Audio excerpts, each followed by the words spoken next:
to Peak Oil News for July 19th, 2022. First off, Russia has given the EU the big FU, particularly to Germany.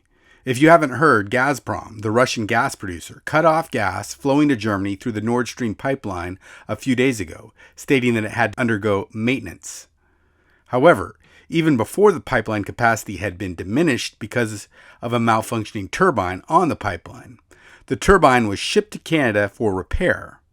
Upon completion of the repair, however, Canada claimed it was unable to send it back to Russia because of the sanctions.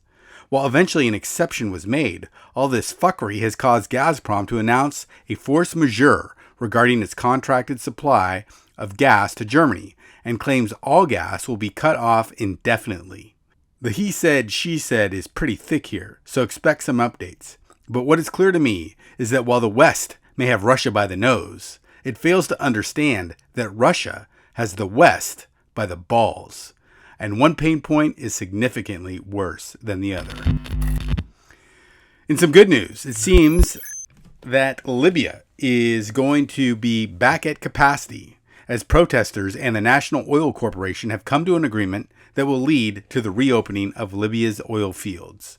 The agreement was announced late last week and contains clauses that will allow for a new head of Libya's NOC to end the blockade, and ideally double Libya's current oil output to 1.2 million barrels a day, all within this week or next. As we have covered in the past, Libya's oil production has been undone over the last few months by civil strife as the interim head of state, Abdul Hamid Dbeibeh, has refused to concede to the allegedly elected head of state, Fathi Bashagha.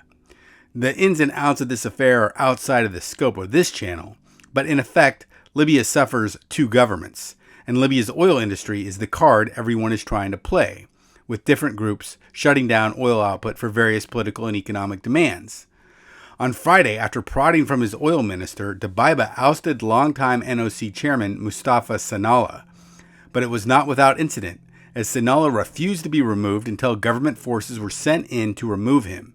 And it looks like, according to a video on TikTok, that many were not happy about the government's choice.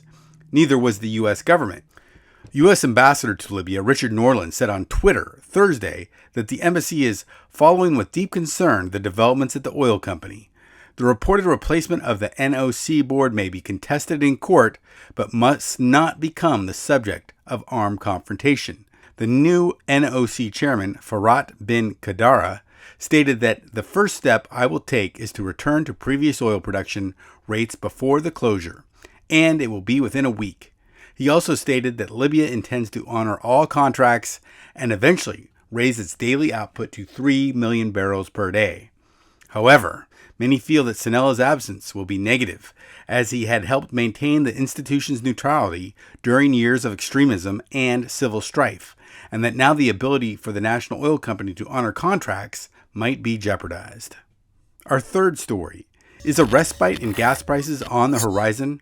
Perhaps. According to this article in Bloomberg, market analysts have noticed some consistent drop in prices, such as oil prices per barrel staying under $100 a barrel for a few days now.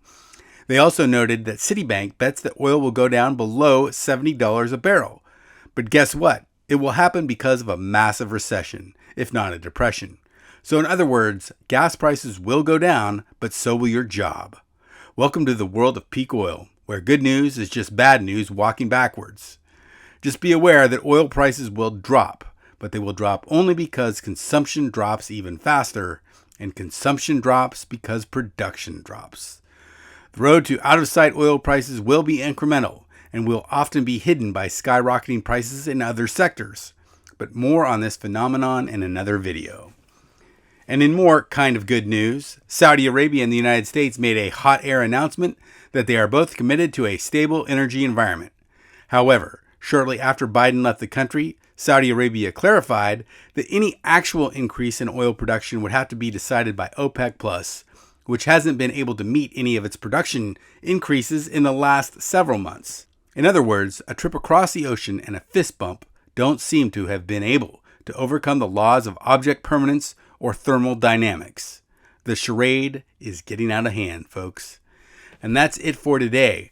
If you got value from this video, please feel free to like and subscribe. And also, if you could even share. Thanks for watching. See you again soon.